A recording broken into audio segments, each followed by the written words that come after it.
Bloomsday 2022. This is my offering.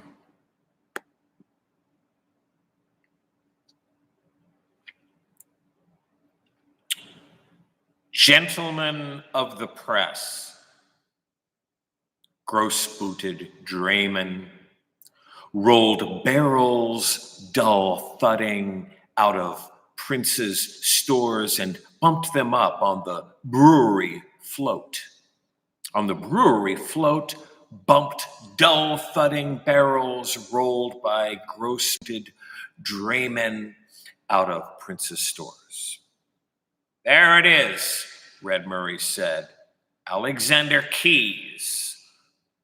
"Just cut it out, will you?" Mr. Bloom said. "And I'll take it round to the telegraph office."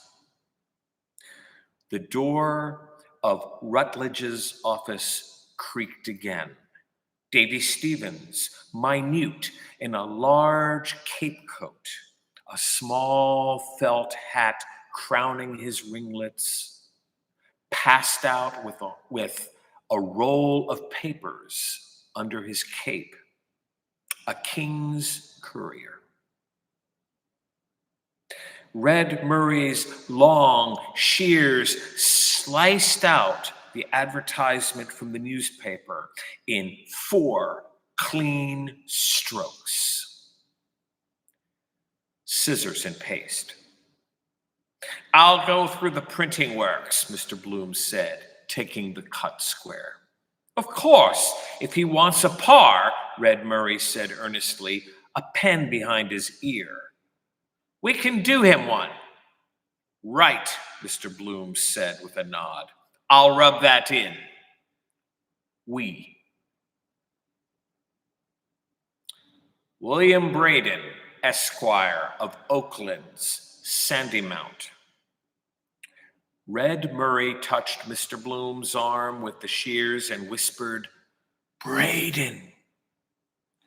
Mr. Bloom turned and saw the liveried porter raise his lettered cap as a stately figure entered between the newsboards of the Weekly Freeman and National Press and the Freeman's Journal and National Press.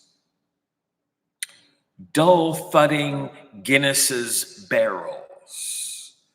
It passed stately up the staircase, steered by an umbrella, a solemn, beard-framed face. The broadcloth back ascended each step back. "All his brains are in the nape of his neck," Simon Dedalus says. "Welts of flesh behind on him. Fat folds of neck, fat neck, fat neck. Don't you think his face is like our Savior?" Red Murray whispered. The door of Rutledge's office whispered,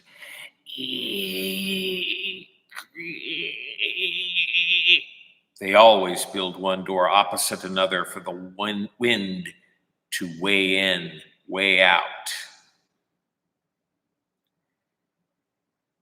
Our Savior, beard-framed oval face, talking in the dusk, Mary, Martha, steered by an umbrella sword to the footlights.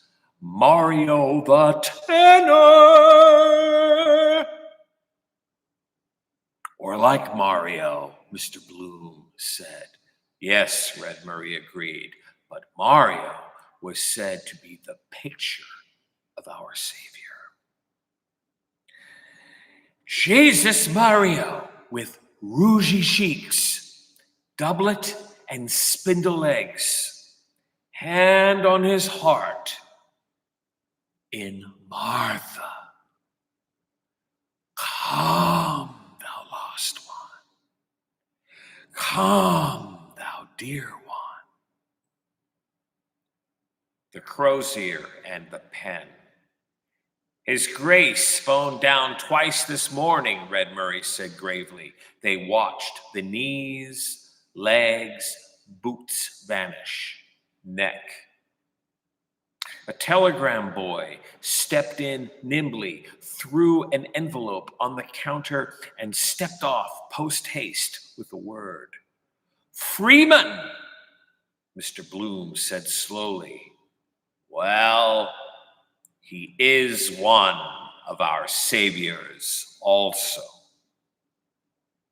A meek smile accompanied him as he lifted the counter flap, as he passed in through a side door and along the warm, dark stairs and passage, along the now reverberating boards. But will he save the circulation? Thumping, thumping. He pushed in the glass swing door and entered, stepping over strewn packing paper.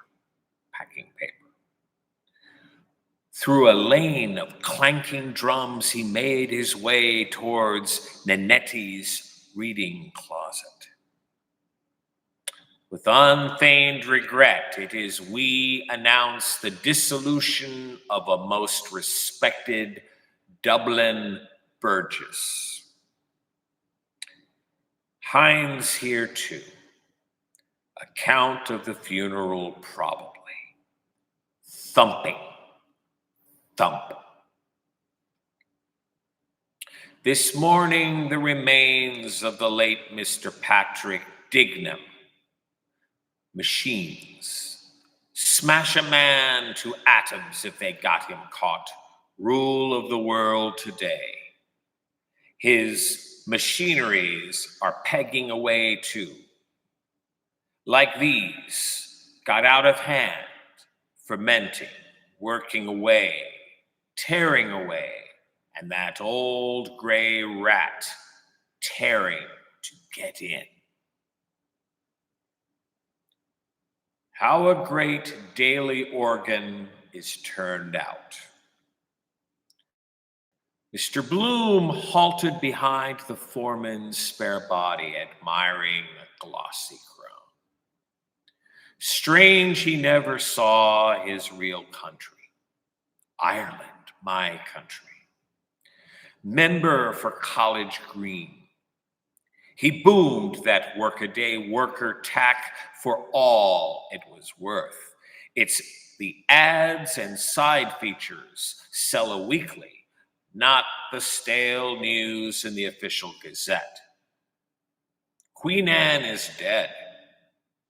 Published by authority in the year 1000 and Demesne, situate in the townland of Rosenalis, barony of Tinnahinch. To all whom it may concern, schedule pursuant to statute showing return of number of mules and jennets exported from Ballina. Nature notes. Cartoons. Phil Blake's weekly Pat and Bull story. Uncle Toby's page for tiny tots. Country Bumpkin's queries. Dear Mr. Editor, what is a good cure for flatulence? I'd like that part. Learn a lot teaching others. The personal note. MAP. Mainly all pictures. Shapely bathers on Golden Strand. World's biggest balloon. Double marriage of sisters celebrated. Two bridegrooms laughing heartily at each other. Cuprani 2, printer. More Irish than the Irish. The machines clanked in 3/4 time. Thump, thump, thump. Now, if he got paralyzed there and no one knew how to stop them, they'd clank on and on the same print. It over and over and up and back. Monkey doodle. The whole thing. Want a cool head. Well, get it into the evening edition, counselor, Hines said. Soon be calling him my Lord Mayor. Long John is backing him there. Typewriter.